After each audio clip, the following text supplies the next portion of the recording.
Hello again, folks. It's Barry with Barry's 8-Track and Classic Car Radio Repair, and today we have a pretty unusual situation. We have a no-name, no-cabinet unit. This is just a standalone 8-track unit of automotive 8-track unit for car use, of course, and the customer reports that the thing was pretty well trashed, and that's kind of evident, with the rust that you can see inside and the corrosion and things like that. I was able to repair it to acceptable results, and the main thing I'll brag about on this one is what I did to fix the capstan bracket. There's a This is your capstan and flywheel assembly, of course, and that mounts inside of a. You may not be able to see it, but let's just pull this capstan up for a moment. And the this had broken off at the base. The little base, kind of almost like a little tower type device that supports this heavy flywheel and capstan assembly. And the customer made a pretty valiant attempt at trying to repair it. By just using some JB weld at the bottom of it, which is a pretty common. Most people would do that, but it really takes more than that to hold this big old heavy flywheel in place, since this thing pulls on the top of it. So what I did here was I added a side support that's just cut from a piece of bar aluminum. I added that, and then I also added a top plate that fits over it, and that's all epoxied in place, and that stabilizes this thing very nicely. It enables that flywheel to spin in that thing without any danger of the base breaking again. So that's my big claim to fame on this unit, is the extensive repair job I did on the capstan mount, capstan bracket assembly. So now we're going to put this belt back on, and we're going to give it a quick test, make sure everything works properly before we send her back. And now, one thing I'll say right off the bat is that this doesn't sound the best. It's a little bit muffled. It doesn't have a whole lot of treble through my high-quality speakers, which are designed to reproduce a lot of bass. But with the type of speakers that this originally was designed for, basically your small full-range car speakers, it's going to be acceptable. And needless to say, a new head would improve the sound, would add some more treble, as well as possibly some circuit work. But really, to return this unit to factory condition would just be an astronomical bill.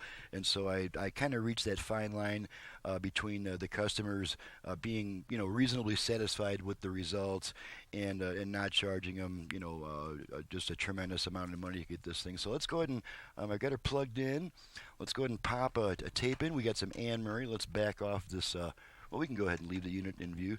Let's pop some Anne Murray on here. Looks like we're between tracks at the moment. There we are.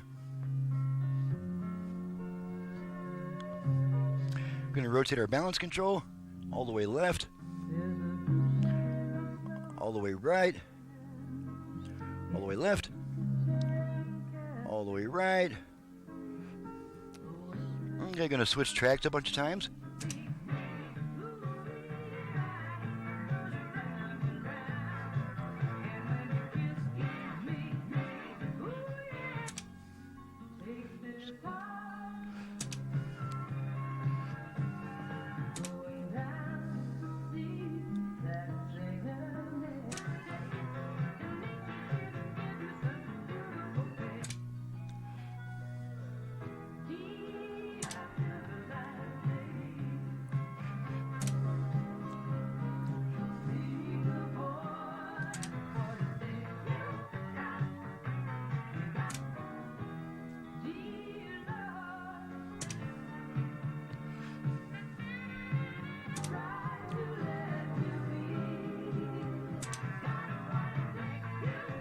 Okay, let's put another tape in here. Let's pop some Temptations in there.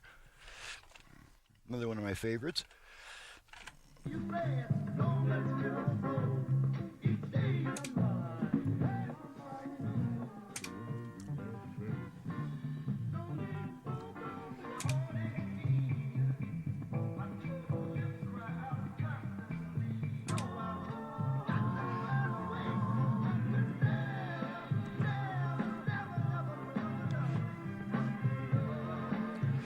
Okay, so this that shows that the whole thing is indeed working. I guess I didn't show the track lights lighting up, so we'll just pop this Anne Murray back in here so we can see that.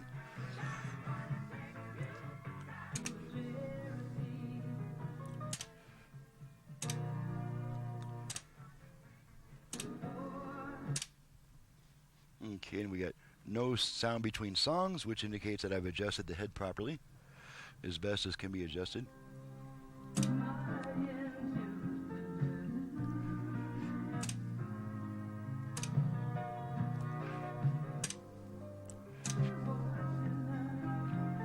Alrighty. Okay, and as I previously mentioned, this unit really could use a new head to improve the sound, but the price to replace it is just just really more than the unit's worth in its state. It's kind of an old junky unit, and the customer knew that when he sent it in. He's actually having it repaired for a friend of his, so. I really didn't think he'd want to go to any more expense than the normal service fee. Basically, this was my standard flat rate for a routine repair job, and so I did correct the speed, and we've got the sound to a somewhat acceptable level. And needless to say, this is not really an exemplar of my normal job. This is strictly a just get it working to satisfy my friend type situation. So with that being stated, I've made all my disclaimers. I'm Barry with Barry's 8-Track and Classic Car Radio Repair. Needless to say, if you have an 8-track unit either for home or for car use in need of service, you can reach me directly at 928-533-9666. Once again, this was a minimum cost type repair. It could use a heck of a lot more to get it sounding better and performing better, but it's just this type of unit is just not worth it. It looks like it had been immersed in mud. There's quite a bit of mud on the circuit board too that I had to clean off. So I also do FM conversions on classic car AM radios, and my website is in the description below. Thank you so much for watching and listening, and we'll see you next time.